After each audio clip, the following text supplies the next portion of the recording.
Todas as pessoas que estiverem vivas no fim dos tempos serão divididas em 2 grupos. Uns receberão o selo de Deus, já outros, a marca da besta.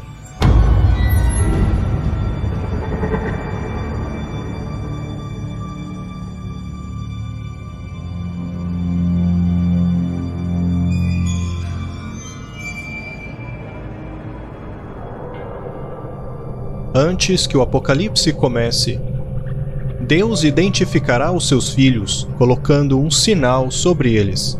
Isso para resguardá-los do castigo reservado para os perversos.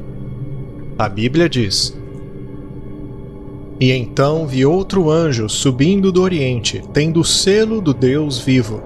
Ele bradou em alta voz aos 4 anjos a quem havia sido dado poder para danificar a terra e o mar.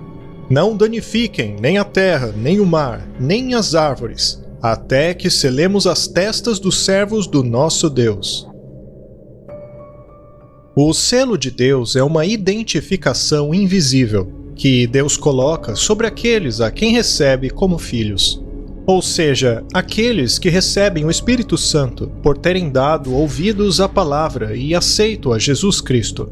A Bíblia diz: Em quem também vós estáis, depois que ouvistes a palavra da verdade, o evangelho da vossa salvação, e tendo nele também crido, fostes selados com o Espírito Santo da promessa.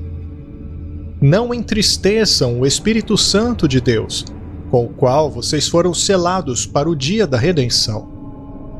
Mas como podemos saber quem será selado e quem não será? E por quê? E a pergunta-chave é: como podemos entristecer o Espírito Santo? Sem dúvidas, é por desobedecer a Deus, transgredindo seus mandamentos. Jesus disse: Se vocês me amam, obedeçam os meus mandamentos, e eu rogarei ao Pai, e ele lhes dará outro conselheiro para estar com vocês para sempre, o Espírito da Verdade.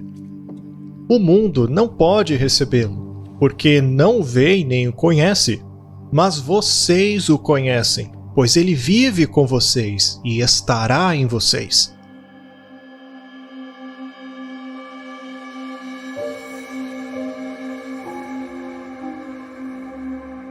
Em Isaías é dito assim: Liga o testemunho, sela a lei entre os meus discípulos. João também diz assim: E nisto sabemos que o conhecemos, se guardamos os seus mandamentos. Aquele que diz, eu o conheço, e não guarda os seus mandamentos, é um mentiroso, e nele não está a verdade. Mas qualquer um que guarda sua palavra, o amor de Deus está nele verdadeiramente aperfeiçoado. Nisto conhecemos que estamos nele. Aquele que diz que está nele, também deve andar como ele andou. O mandamento que lhes deixo é este: Amem-se uns aos outros, como eu lhes tenho amado. Assim amem-se uns aos outros.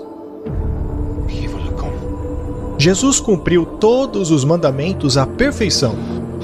Se Jesus tivesse transgredido os mandamentos, seria um pecador e não poderia ter nos salvado. Mas ele não apenas guardou os mandamentos, como nos ensinou a guardá-los. Ao contrário dos fariseus, Jesus ensinou o correto sentido da lei. Ele disse: Ouvistes que foi dito aos antigos: Não matarás. E qualquer um que matar será réu de juízo. Mas eu lhes digo que qualquer um que se irar contra o seu irmão estará sujeito a julgamento. Vocês também ouviram o que foi dito: Não adulterarás. Mas eu lhes digo: qualquer um que olhar para uma mulher e cobiçá-la, já cometeu adultério com ela no seu coração. Jesus nos ensinou a obedecer à lei. Em relação ao sábado, por exemplo, ele disse: Portanto, é permitido fazer bem aos sábados. Sendo assim, se algo é permitido, se é lícito, como dizem outras traduções, é porque outras coisas não estão permitidas, não são lícitas de serem feitas no sábado. Jesus, sendo o Criador do sábado, nos ensinou quais coisas podiam ser feitas no sábado, assim como as que não podiam. Além disso, ele foi bem claro ao dizer: não pensem que vim para abolir a lei e os profetas. Não vim para abolir, mas para cumprir. Digo-lhes a verdade, enquanto existirem céus e terra, de forma alguma desaparecerá da lei a menor letra ou o menor traço, até que tudo se cumpra. Todo aquele que desobedecer a um destes mandamentos, ainda que seja dos menores, e ensinar a outros a fazerem o mesmo, será chamado menor no reino dos céus. Mas todo aquele que praticar e ensinar esses mandamentos será chamado grande no reino dos céus. E eu lhes digo que, se a justiça de vocês não for muito superior à dos fariseus e mestres da lei, de modo nenhum entrarão no reino dos céus.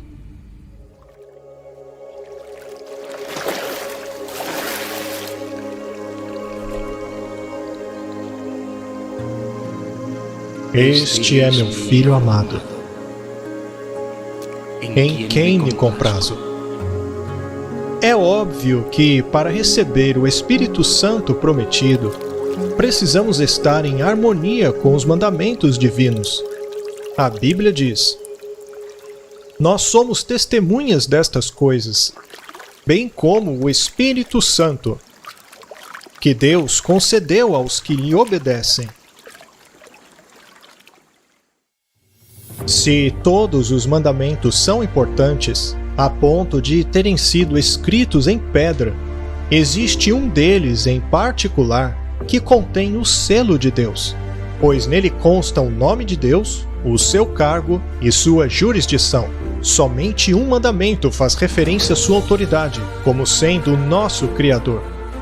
Lembra-te do dia de sábado para o santificar. Durante 6 dias trabalharás e farás todas suas obras. Mas o 7º dia é o dia de descanso em honra ao Senhor, teu Deus. E nele não farão nenhuma obra. Nem tu, nem o seu filho, sua filha, nem o seu escravo, nem a sua escrava, nem os seus animais, nem o estrangeiro que morar em suas cidades. Porque em 6 dias o Senhor, veja, aqui está o nome dele, fez, ou seja, o seu cargo, o Criador, o céu e a terra e o mar, e tudo que neles há. E aqui temos a jurisdição do Criador, pois no 7º dia descansou. Por isso o Senhor abençoou o dia de sábado e o declarou santo. O mandamento começa dizendo: lembra-te. Isso nos remete ao passado e faz sentido, já que o sábado foi estabelecido na criação, mas também no futuro, pois o seu povo nunca deveria deixar de guardar este dia sagrado. Na verdade, ao analisarmos o relato da criação, veremos que de fato Deus abençoou e santificou o 7º dia como a sua assinatura como Criador. Desde o início, quando os judeus sequer existiam, antes mesmo da existência do pecado. Assim foram concluídos os céus e a terra, e tudo o que neles há. No 7º dia, Deus já havia concluído a obra que realizara, e neste dia descansou.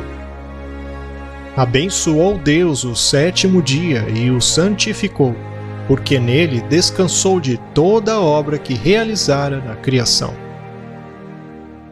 A observância do sábado não está escrita apenas no Antigo Testamento.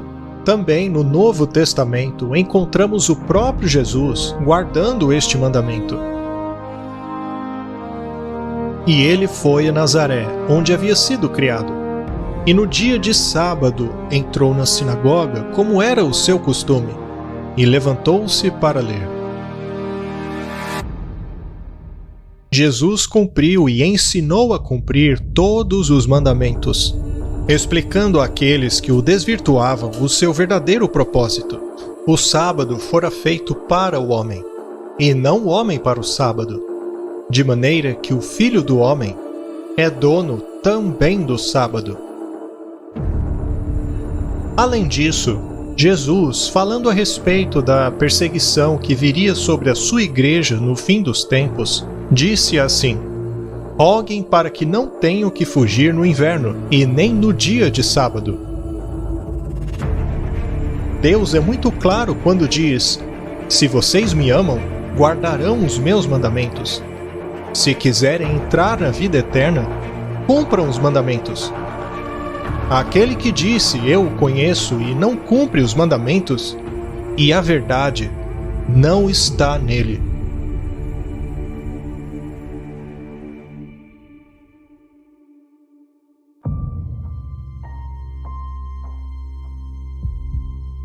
Além disso, Jesus salienta a importância e a vigência do Antigo Testamento em sua parábola do rico e o Lázaro, que diz assim: se não dão ouvidos a Moisés e os profetas, ainda que um ressuscite dentre os mortos, tampouco se convencerão.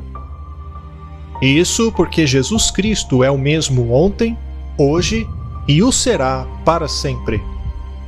Pois o que o Senhor abençoa, abençoado está para sempre. Deus abençoou o sétimo dia e o santificou, porque neste dia cessou a obra que havia criado. Sendo assim, tanto no Antigo como no Novo Testamento, logo após a morte e ressurreição de Jesus, vemos os discípulos guardando o sábado. Paulo, como de costume, foi à sinagoga e por 3 sábados discutiu com eles com base nas Escrituras. Todos os sábados, Paulo discutia na sinagoga, tentando persuadir tanto aos judeus como aos gentios. Além disso, este mesmo apóstolo disse: sendo assim, ainda resta um descanso sabático para o povo de Deus. Pois todo aquele que entra no descanso de Deus também descansa das suas obras, como Deus descansou das suas. Você sabia que o sábado, além de ser o único dia que Deus abençoou e santificou, é o único dia no qual Deus colocou o seu nome? E que o seu significado é, em todos os idiomas antigos, descanso e repouso? O termo espanhol sábado, proveniente do latim bíblico sabbatum, e do grego sabbaton, e do hebraico shabbat, significa repouso, dia de repouso, que deriva do verbo shabbat, que significa parar de trabalhar, descansar, guardar o sábado. E este do acádio sabbatum, que também significa descanso, e que vem de sabot, cujo significado em sumério é, e preste atenção nisso, calma no coração.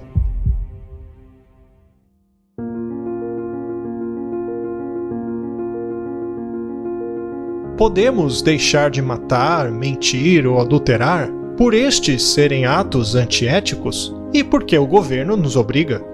No entanto, o descanso do sábado é porque reconhecemos Jesus como nosso Criador e Redentor. O sábado é o dia que Ele abençoou e santificou, que Ele consagrou para as coisas santas. Este mandamento tem identificado os filhos de Deus desde os dias da antiguidade. A Bíblia diz: eu sou o Senhor vosso Deus. Andai nos meus mandamentos e guardai os meus juízos e executai-os.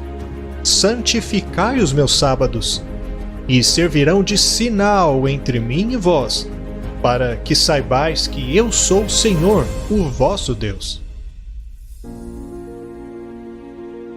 Mas o quão importante é isto? Considere a seguinte passagem, considerando que todo cristão é um israelita em termos espirituais.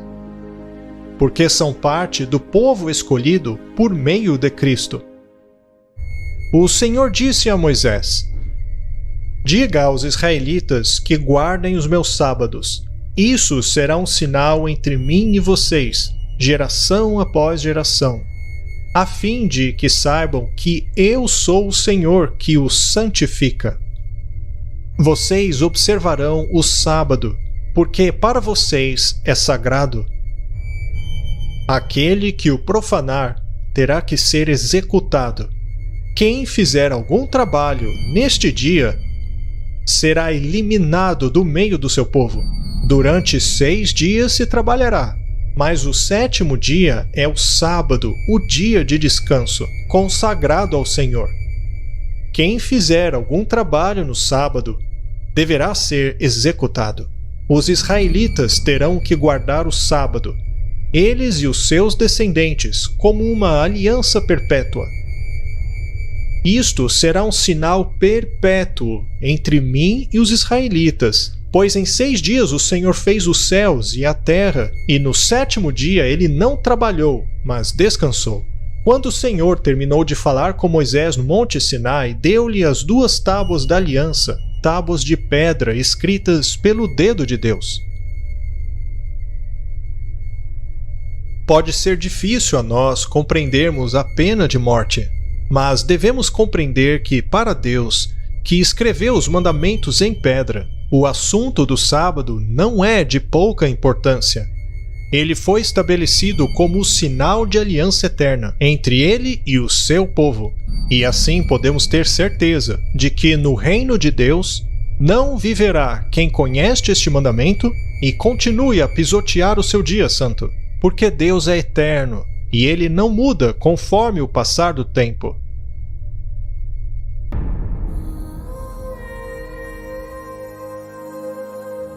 Está claro que o sábado é o dia que Deus abençoou e santificou desde o início da criação, e em honra à sua criação, e que também foi constituído como símbolo, um sinal de aliança eterna entre ele e o seu povo, e que é o sinal que identifica aqueles que propõem em seu coração serem obedientes aos mandamentos do Senhor. Muito bem, mas o que é a marca da besta?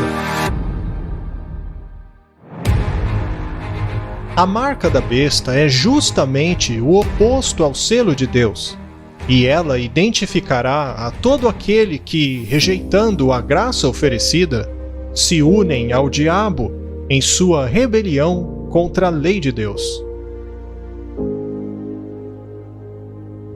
Jesus se referiu a isso quando, ao mencionar os sinais que antecederiam a sua vinda e o fim do mundo, o seguinte: quando virem no lugar santo a abominação desoladora mencionada pelo profeta Daniel, e aquele que lê entenda, aqueles que estiverem na Judeia que fujam para as montanhas, e aquele que estiver no telhado de sua casa não desça para buscar suas coisas, e quem estiver no campo não volte para buscar a sua capa.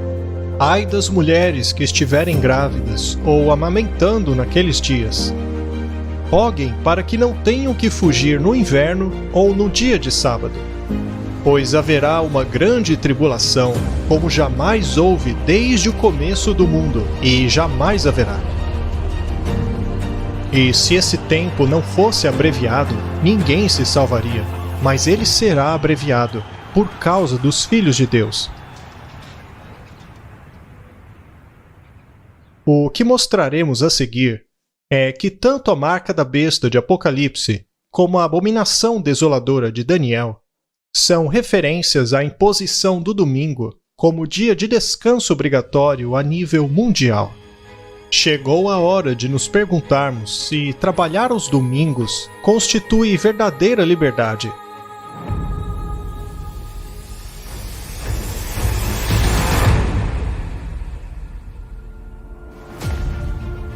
O livro do profeta Daniel se encontra no Antigo Testamento e foi escrito há mais de 2000 anos atrás. Mas além de enfatizarmos a incrível capacidade de Deus de declarar o fim desde o começo, temos que procurar entender o que é a abominação desoladora. uma vez que ela marca o início da grande tribulação dos últimos dias. Abominação é algo detestável, repugnante, algo que causa repulsa a Deus pelo que contém, e é chamada de desoladora porque ela marca o início da destruição final. Se dermos ouvidos a Cristo e estudarmos o profeta Daniel, vemos que de um poder identificado como Rei do Norte é dito o seguinte: despejará sua fúria contra a Santa Aliança e, voltando, chegará a um entendimento com aqueles que abandonarem a Santa Aliança. Forças enviadas por ele se levantarão para profanar a fortaleza e o templo, acabarão com o sacrifício diário e colocarão no templo a abominação da desolação. Por meio de intrigas, ele apostatará os transgressores da aliança, mas o povo que conhece a Deus se manterá firme e entrará em ação. Apesar de não podermos compreender a tudo o que é dito aqui, podemos compreender que a abominação da desolação é algo que está em oposição à Aliança Santa. E se, como já vimos, a Aliança Santa e Eterna é o sábado, como sendo o dia de adoração ao Criador, logo a abominação da desolação será a imposição de um outro dia de descanso, que se opõe ao dia estabelecido por Deus. Lembra-te do sábado para o santificar. O sentido do verdadeiro repouso encontramos na palavra de Deus. Deus fez o mundo em 6 dias e no 7º descansou. Esse descanso é a alegria de Deus pela sua criação, que era muito boa. Porém, para nós cristãos, o dia do Senhor é o domingo. Isto, em Apocalipse, é definido como a marca da besta. Assim fez com que todos, pequenos e grandes, ricos e pobres, livres e escravos, aceitassem uma marca em sua mão direita ou suas testas, de forma que nada se podia comprar ou vender a menos que fosse marcado com o nome da besta, ou o número de seu nome. Você deve estar se perguntando por que este dia de descanso é tão importante. O que ele tem a ver com Apocalipse? E por que a sua marca é a imposição do domingo como dia de descanso obrigatório?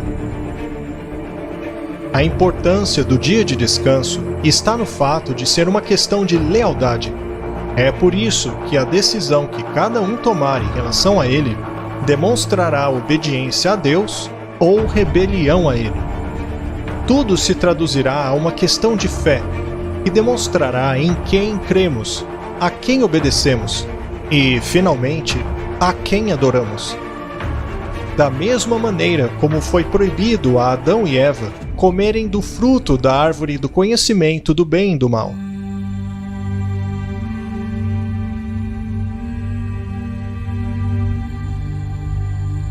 Se descansamos no sábado, é porque reconhecemos a Deus como nosso Criador e porque decidimos obedecer os seus mandamentos. Por outro lado, se preferirmos guardar o domingo, estaremos obedecendo a mandamentos de homens que estão fazendo oposição a Deus. A princípio, isto será o mais fácil, mas ao nos posicionarmos em rebelião a Deus, teremos que enfrentar os seus juízos.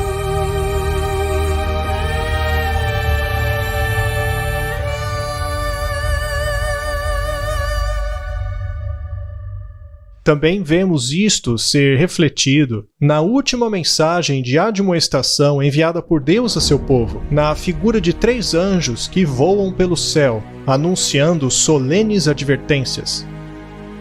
Então vi outro anjo que voava pelo céu, e tinha na mão o Evangelho eterno para proclamar aos que habitam na terra, a toda a nação, tribo, língua e povo. Ele disse em alta voz: temam a Deus e glorifiquem-no, pois chegou a hora do seu juízo. Adorem aquele que fez os céus, a terra, o mar e as fontes das águas. Ao afirmar que devemos adorar aquele que fez o mar, os céus e as fontes das águas, vemos uma clara referência à adoração ao Criador, e isso inclui o dia de repouso que o glorifica.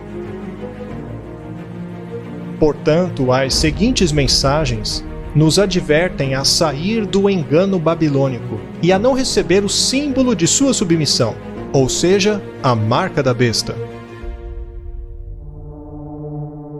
Um segundo anjo seguiu anunciando: Caiu a grande Babilônia, que fez todas as nações beberem do vinho da fúria da sua prostituição. Um terceiro anjo os seguiu, dizendo em alta voz: Se alguém adorar a besta e a sua imagem, e receber a sua marca na testa ou na mão, também beberá o vinho do furor de Deus, que foi derramado sem mistura no cálice da sua ira.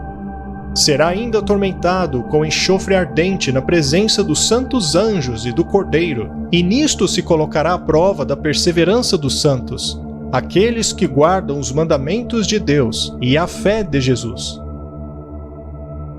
Vemos então que no final dos tempos haverá apenas dois grupos de pessoas: aqueles que adoram ao Criador e que obedecem a todos os seus mandamentos, tendo também a fé de Jesus, e aqueles que foram embriagados pelos enganos da igreja apóstata, identificada como Babilônia, e que adoram a besta ou a sua imagem e recebem a sua marca. Mas, afinal, o que é a besta e o que é a imagem da besta? O que quer dizer que a sua marca será posta na mão ou na testa das pessoas? Em nossa série Ecumenismo, o Grande Engano, que estará na descrição deste vídeo, mostramos que a besta espantosa da profecia simboliza o Império Romano, tanto a sua face político-militar da antiguidade, como a sua face religiosa, desde a Idade Média na figura do papado, sendo o representante máximo da Igreja Romana. E em nossa série Qual é a Verdadeira Igreja?, que também estará na descrição deste vídeo, provamos que a Igreja Católica Romana não é a Igreja de Cristo. É apenas um projeto de poder iniciado pelo imperador Constantino, que prostituiu a Igreja Apostólica, convertendo-na em um instrumento do diabo para enganar o mundo. Veja como conta a história em um desses trechos de nossos vídeos. A história nos conta que no século IV de nossa era, os cristãos eram perseguidos tanto pelos judeus quanto pelo Império Romano. O imperador Constantino foi um de seus grandes perseguidores. No entanto, vendo que não podia lutar contra eles, visto que o sangue dos cristãos funcionava como semente do cristianismo, decidiu converter-se ao cristianismo, e assim fez do cristianismo a religião oficial do império. De perseguidor dos cristãos, passou a ser o impostor de um cristianismo mesclado ao paganismo, que misturava-se à religião pagã de seu império. Veja o que diz a Wikipédia sobre este nefasto personagem. Constantino, legalizador da religião cristã pelo Édito de Milão, em 313. Convocou o primeiro concílio de Nicéia em 325, que outorgou legitimidade ao cristianismo pela primeira vez dentro do Império Romano.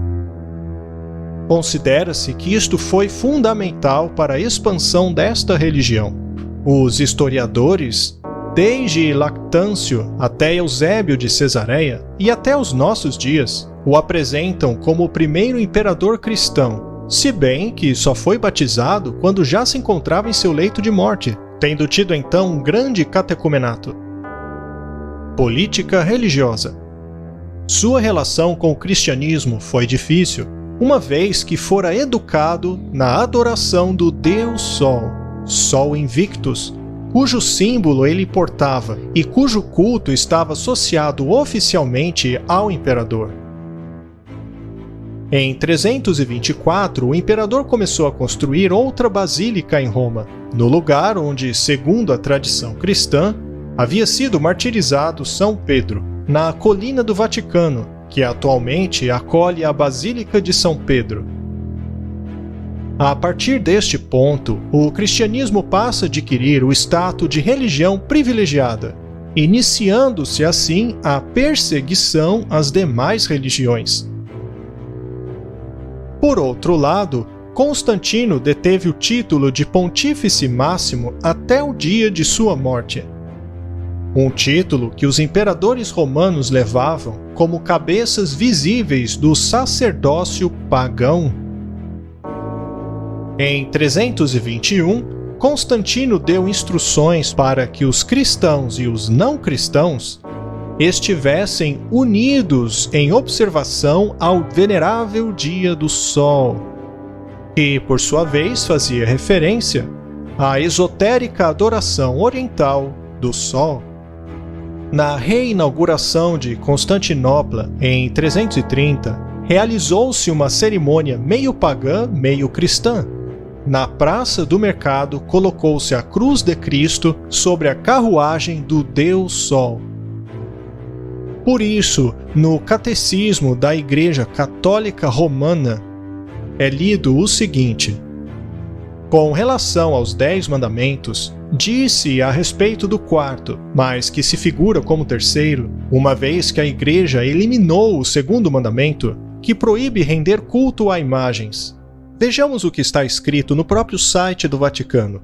Lembra-te do dia de sábado para o santificar. 6 dias trabalharás, e farás toda a tua obra. Mas o 7º dia é o dia de descanso do Senhor, o seu Deus. Nele não farás nenhuma obra. E em seguida consta os textos bíblicos. O sábado foi instituído para o homem, e não o homem para o sábado, de sorte que o Filho do Homem também é Senhor do sábado. E mais uma vez consta a passagem bíblica que nós temos mostrado neste vídeo. O site continua dizendo: a Escritura faz a este propósito o memorial da criação, e então apresenta a citação bíblica. A Bíblia também vê o dia do Senhor como um memorial da liberação de Israel da escravidão do Egito. Isso também é correto. O sábado não apenas é símbolo da criação, mas que também é símbolo da libertação que Deus nos fará do Egito espiritual, que é o pecado. E o texto continua: Deus confiou o sábado a Israel para que fosse guardado como símbolo de aliança inquebrantável. Isso também está correto. A ação de Deus é um modelo para a ação humana. Se Deus descansou no 7º dia, também o homem deve descansar e fazer com que os demais, sobretudo os pobres, recuperem o seu fôlego. O sábado interrompe os trabalhos cotidianos e concede-nos um respiro. É um dia de protesto contra as servidões do trabalho e contra o culto ao dinheiro. O Evangelho apresenta numerosos incidentes nos quais Jesus foi acusado de quebrar a lei do sábado. Mas Jesus nunca faltou com a santidade deste dia, mas com a autoridade da interpretação autêntica dessa lei. O sábado foi feito para o homem, e não o homem para o sábado. Com compaixão, Cristo proclama que é lícito aos sábados fazer o bem ao invés do mal, salvar uma vida ao invés de destruí-la. Muito bem, até aqui perfeito. Está de acordo com a Bíblia. Mas veja o que é dito adiante. Jesus ressuscitou dentre os mortos no 1º dia da semana. Bem, isso também é correto. Este 1º dia, que é o dia da ressurreição de Cristo, nos recorda da primeira criação. O quê? Não. Deus criou os céus e a terra em 6 dias e descansou no 7º. Portanto, é o 7º dia que nos recorda da primeira criação. O texto continua: este é o 8º dia, que segue o sábado, e significa a nova criação, inaugurada com a ressurreição de Cristo. O quê? O novo céu e a nova terra não vieram após a ressurreição de Jesus. Veja que, segundo o livro de Isaías, mesmo depois do fim do mundo, nós continuaremos a adorar a Deus de sábado a sábado. O texto do Vaticano continua: para os cristãos, este veio a ser o primeiro de todos os dias, de todas as festas, o domingo, o dia do Senhor. Ora, mas nós perguntamos para quais cristãos? Para aqueles que seguem Constantino, e não os que seguem Jesus e os apóstolos. E agora o texto nos dá a razão desta abominação, que é a adulteração desta lei que o próprio Deus escreveu em tábuas de pedra. Veja: nos reunimos todos no dia do sol. É isso mesmo, no dia do sol. Porque é o primeiro dia depois do sábado judeu, mas também porque foi o primeiro dia em que Deus, retirando a matéria das trevas, criou o mundo. Neste mesmo dia, Jesus Cristo, nosso Salvador, ressuscitou dentre os mortos. Agora perceba que após esta última frase, não é citada nenhuma referência a textos bíblicos. A verdade é que Jesus separou o sétimo dia como memorial de sua criação, e não o primeiro dia. Sendo assim, a Igreja Romana está pisoteando a lei de Deus e transferindo o culto e a adoração a um dia comum, não santificado, não separado por Deus para algo sagrado. Isto é abominável para Deus. Isto porque esta abominação atenta contra o símbolo da autoridade de Deus como Criador dos céus e da terra. O sábado é o sétimo dia da semana. Nos outros dias, o homem, de certa maneira, participa do trabalho da criação de Deus. O sábado é o dia de descanso. O sábado, o sétimo dia, foi agora substituído pelo primeiro dia. A estrutura da semana se inverteu. Já não nos dirigimos mais ao sétimo dia para participarmos nele do repouso de Deus, uma vez que o dia de encontro com o ressuscitado passou a ser o primeiro dia. Esta mudança é extraordinária. Desde os dias de Constantino, o domingo, que era o dia de adoração ao sol, passou a ser de descanso obrigatório a todas as pessoas, contradizendo assim o mandamento de Deus, que nos manda guardar o sábado em honra ao Criador. Este desafio à autoridade divina, que escreveu os seus mandamentos em pedra, constitui o símbolo de autoridade da Igreja Romana.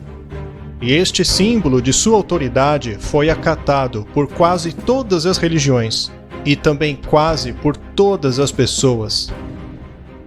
Por favor, leia o documento deixado na descrição deste vídeo, no qual provamos que a santificação do domingo é a marca de autoridade da Igreja Romana sobre todas as religiões e sobre o mundo inteiro.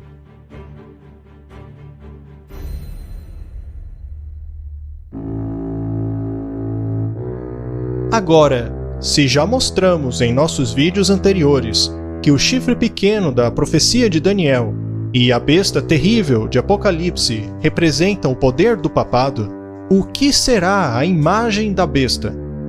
Um estudo inteligente de Apocalipse 13 nos mostra que a segunda besta, que se assemelha a um cordeiro em alusão a Cristo, mas que também fala como um dragão, que representa o diabo, representa os Estados Unidos da América, que surgiu como país protestante, garantindo a liberdade política e religiosa, mas que pouco a pouco está se convertendo em algo tão parecido com a Igreja Católica que a Bíblia o descreve como a imagem da besta.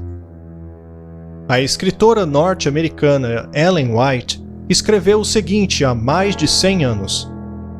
Quando a igreja primitiva se corrompeu ao afastar-se da simplicidade do Evangelho e a aceitar costumes e ritos pagãos, perdeu o espírito e o poder de Deus. E a fim de dominar as consciências, buscou apoio do poder civil. O resultado disso foi o papado. Uma igreja que dominava o poder do Estado e se servia deste para promover os seus próprios fins, e especialmente para extirpar a heresia. Para que os Estados Unidos formem uma imagem dessa besta, o poder religioso deve dominar de tal maneira o governo civil que a autoridade do Estado seja empregada pela Igreja para atingir seus objetivos.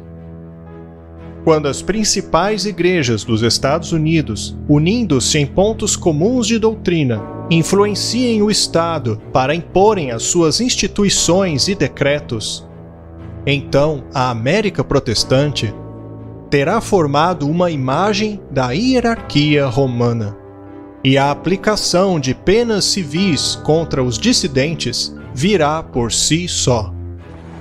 Isto foi escrito há mais de 100 anos. Naquela época parecia uma loucura, pois os Estados Unidos eram um país protestante que garantia a liberdade político-religiosa, defendendo a separação completa entre igreja e Estado.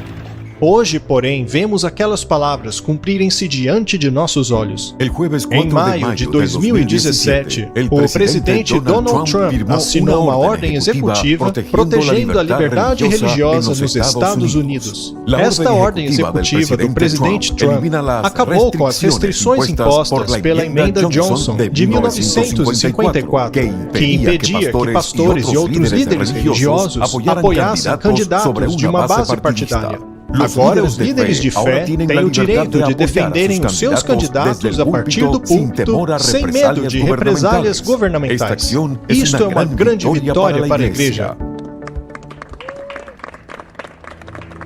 O mesmo país que sempre defendeu a separação entre política e religião segue hoje um caminho diferente. A religião tem sido cada vez mais bem-sucedida em controlar o governo. Ela já está tentando, de maneira visível, utilizar o Estado para atingir seus objetivos.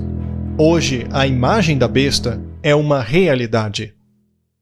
Nos reunimos hoje de todas as denominações, todas as raças, como diz a Bíblia, para orar por aqueles que possuem autoridade. Pai, nós estamos aqui juntos, orando. Nós apoiamos o que Ele está fazendo. Nós pedimos, ó Pai, que Ele seja o Ciro, que Ele traga reforma, que Ele traga mudança para esta nação. E assim, todas as nações do mundo dirão que a América é a maior de todas elas. Pai, eu te agradeço. Use-o dessa vez.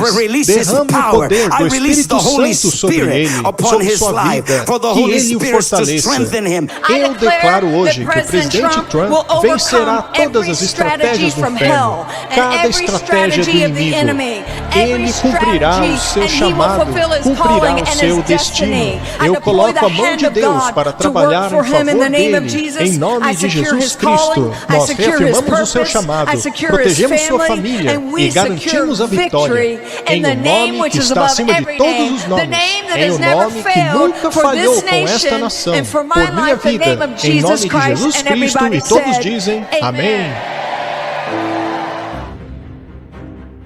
O papado é simbolizado na profecia apocalíptica como uma besta espantosa e terrível, e nas profecias de Daniel como um chifre pequeno, que falaria contra o Altíssimo, maltrataria os santos do Altíssimo, e trataria de mudar os tempos e a lei. Foi o poder que impulsionou desde a época de Constantino o domingo, o venerável dia do sol, como dia de descanso obrigatório dentro de um cristianismo que até então conservava o sábado bíblico. Da mesma maneira, no tempo do fim, e para garantir o apoio de Roma, a imagem da besta, ou seja, os Estados Unidos da América, também emitirá um decreto que estabelecerá o domingo como dia de descanso obrigatório. E, segundo a Bíblia, qualquer um que não aceitar não poderá mais comprar nem vender, independentemente de sua posição social. Assim fez com que todos, pequenos e grandes, ricos e pobres, livres e escravos, permitiram colocar uma marca em sua mão direita ou sobre a sua testa, de maneira que nada podiam comprar ou vender caso não possuíssem a marca da besta, ou o número que corresponde ao seu nome. A marca da besta é a imposição de um dia de descanso que desafia e desonra o Criador, e constitui, por sua vez, a abominação da desolação, mencionada por Jesus e pelo profeta Daniel como o inequívoco sinal do começo da angústia do tempo do fim. Neste sentido, a profetisa da Igreja Adventista afirmou o seguinte: quando os Estados Unidos, o país da liberdade religiosa, se unir ao papado para forçar a consciência e a obrigar os homens a honrar um falso dia de repouso, os habitantes de todos os países do mundo serão induzidos a seguir o seu exemplo. No começo de nosso estudo, vimos que Deus colocaria o seu selo somente na testa daqueles que guardam seus mandamentos e têm a fé de Jesus. Isto porque Deus só aceita as orações feitas por amor e por plena liberdade intelectual. Por outro lado, a besta imporá sua marca tanto na mão direita quanto na testa. Isto quer dizer que o diabo será adorado tanto por aqueles que o fazem conscientemente, como aqueles que se submetem à besta por medo de perderem o seu trabalho. Este sinal colocado na mão ou na testa é algo simbólico. A testa é o símbolo do intelecto, já a mão direita, do trabalho. Chegou a hora de nos perguntarmos se trabalhar aos domingos constitui verdadeira liberdade.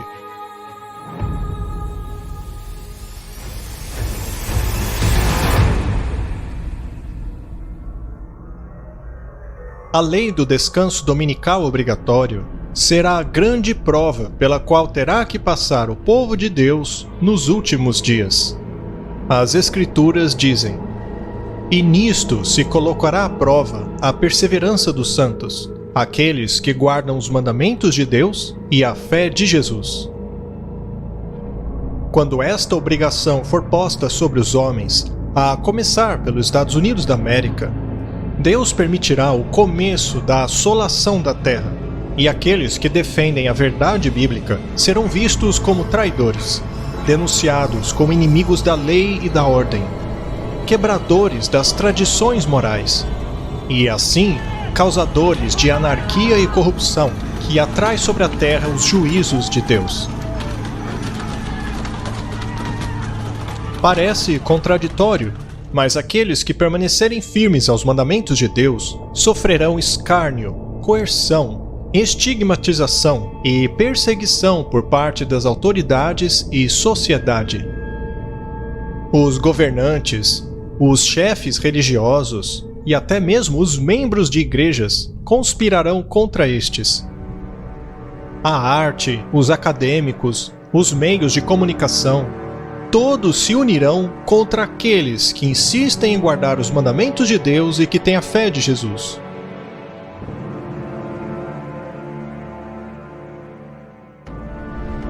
A perseguição contra o povo de Deus aumentará. Serão chamados de terroristas ideológicos, e por isso terão que fugir para as montanhas a fim de protegerem suas vidas. Precisamos orar para que esta fuga não ocorra nem no inverno ou no dia de sábado. É isso que diz as Escrituras. Está escrito: "Roguem para que não tenham que fugir nem no inverno ou no sábado, porque haverá uma grande tribulação, como nunca houve desde o início do mundo, e nem jamais haverá.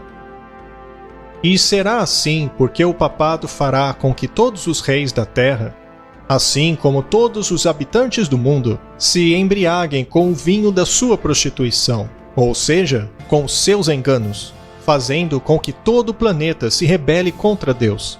A Bíblia diz: "Todos estão de acordo a colocar à disposição da besta a sua autoridade e o seu poder." Neste tempo haverá um vínculo de união universal, uma confederação de forças que obedecem Satanás, um ecumenismo de governos e religiões que irão contra os mandamentos de Deus e a fé pura de Jesus.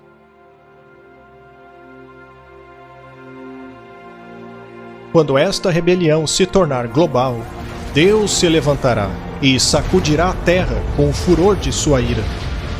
A profecia diz: "Aquele que adorar a besta ou a sua imagem e receber a sua imagem na testa ou na mão, deverá beber o vinho da indignação de Deus, que será derramado puro do cálice de sua ira."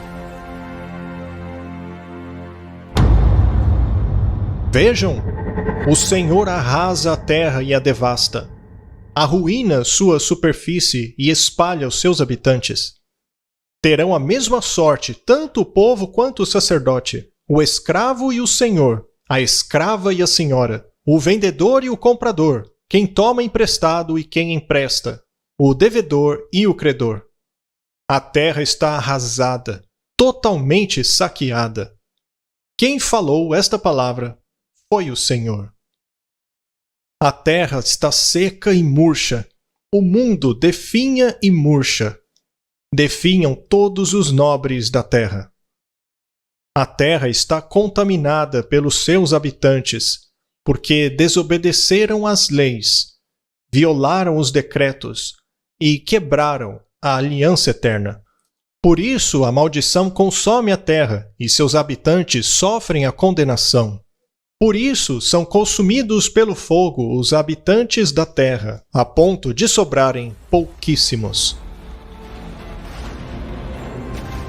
Você se dá conta que está à frente de nós um tempo de angústia, no qual estaremos entre duas espadas?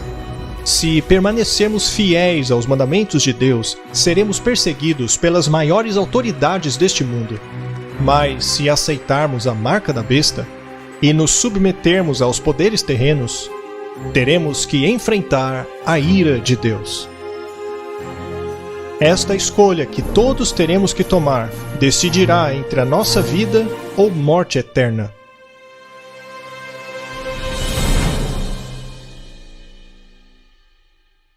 A seus filhos, aqueles que creem em sua palavra e obedecem os seus mandamentos, Deus promete proteção em meio ao caos dos últimos dias. Ele diz: visto que você guardou a minha palavra de exortação à perseverança, eu também te guardarei da hora da provocação que está para vir sobre todo o mundo, para pôr à prova a todos os habitantes da terra. É certo que multidões de cristãos de gerações passadas guardaram o domingo acreditando que guardavam o dia do descanso bíblico, e que ainda hoje existem cristãos de todas as igrejas, até mesmo na católica romana, que acreditam sinceramente que o domingo é o dia de repouso que foi divinamente instituído. Deus aceita a integridade e sinceridade destas pessoas, mas quando a verdade lhes for exposta claramente e tiverem que escolher entre guardar os mandamentos de Deus ou os mandamentos dos homens, será o tempo em que os que insistirem na transgressão receberão a marca da besta.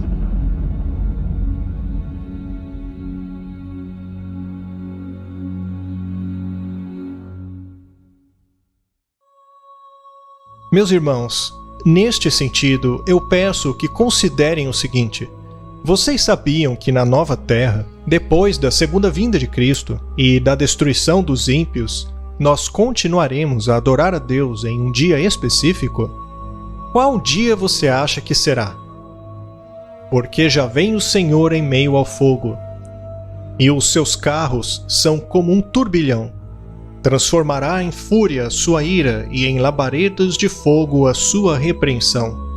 Pois com fogo e com a espada o Senhor executará julgamento sobre todos os homens. E então eu mesmo ajuntarei todas as nações e línguas, e elas virão e verão a minha glória. E eu lhes darei um sinal, porque assim como novos céus e a nova terra que vou criar serão duradouros diante de mim, declara o Senhor, assim serão duradouros os descendentes de vocês e o seu nome. De uma lua nova a outra, de um sábado a outro, toda a humanidade virá e se inclinará diante de mim, diz o Senhor. Ou seja, o descanso sabático não foi apenas instituído na criação, mas também foi escrito por Deus em tábuas de pedra, como sendo o quarto mandamento. Não apenas foi guardado por todos os filhos de Deus antes de Cristo, mas também pelo próprio Jesus, que guardou o sétimo dia e o ensinou a guardá-lo corretamente. Nos mostrou que é lícito fazer o bem neste dia, e se declarou o Senhor do sábado. Esse dia não foi apenas observado pelos apóstolos e pela igreja primitiva, pois Jesus nos exortou a orar para que a nossa fuga não tenha que ser no sábado. E se tudo isso ainda não fosse suficiente, o mesmo Senhor jurou que na nova terra continuaremos a guardar o sábado. De que mais necessitamos para aceitarmos esta verdade? Está mais do que claro que o sábado foi abençoado e santificado por Deus. Amigo, pode ser que até então você não soubesse dessas coisas, mas a partir de hoje, a sua transgressão pode custar-lhe a vida eterna. Pense nisso e se pergunte: por que não desfrutar desse dia santo com o nosso Criador de agora em diante? Veja o que Deus lhe prometeu. Se desviares o teu pé do sábado, de fazeres a tua vontade no meu santo dia, e chamares ao sábado deleitoso, o santo dia do Senhor, digno de honra, e o honrares não seguindo os teus caminhos, nem pretendendo fazer a tua própria vontade, e nem falares as tuas próprias palavras, então te deleitarás no Senhor, e te farei cavalgar sobre as alturas da terra, e te sustentarei com a herança de teu pai Jacó, porque a boca do Senhor o disse. Eu descansarei no sábado, porque aquilo que o Senhor abençoa está abençoado para sempre. No vídeo que você acabou de assistir, todas as alegações foram sustentadas por textos bíblicos. Também compartilhamos citações de outros autores, dentre eles Ellen White. Sabemos que o seu nome gera muito preconceito entre algumas pessoas. Ainda assim, decidimos incluir algumas citações encontradas em seus livros para que você fosse apresentado aos seus escritos. E neste sentido, queremos convidá-lo a abandonar o preconceito e comprovar por si próprio se isto é verdade ou não, lendo alguns de seus livros. Caso você não tenha muito tempo, eu recomendo a leitura do livro Caminho a Cristo. Em menos de 100 páginas, você será capaz de provar o espírito de seus escritos e verá que é uma obra magnífica. Se quiser compreender um pouco melhor o Deus do Antigo Testamento e conhecer o mesmo Deus de Abraão, Moisés e Elias, recomendo a leitura do livro Patriarcas e Profetas. Mas se você deseja conhecer mais a respeito de Cristo e saber mais de sua história, leia o livro O Desejado de Todas as Nações, um livro que descreve a vida de Jesus como nenhum outro. Finalmente, gostaríamos de recomendar o livro O Grande Conflito. Este livro resume a história da Igreja, desde os dias da destruição de Jerusalém até o fim do mundo. Trata-se de uma impressionante exposição profética que se adianta aos eventos em mais de 100 anos. Você pode ler a todos estes livros e a todos os seus escritos de maneira completamente gratuita e em qualquer idioma, através do aplicativo EGW Writings, que está disponível na Play Store e na Apple Store. E por último, gostaríamos de dedicar algumas palavras a algumas pessoas que são muito especiais aos olhos de Deus. Me refiro aos sacerdotes e pastores. Se você é um deles, eu quero pedir-te que, com sinceridade de coração, examine a palavra de Deus e comprove se o que foi dito aqui é verdade ou não. Peço que por um momento deixemos de lado as placas de igreja a fim de compreendermos a verdade de Deus.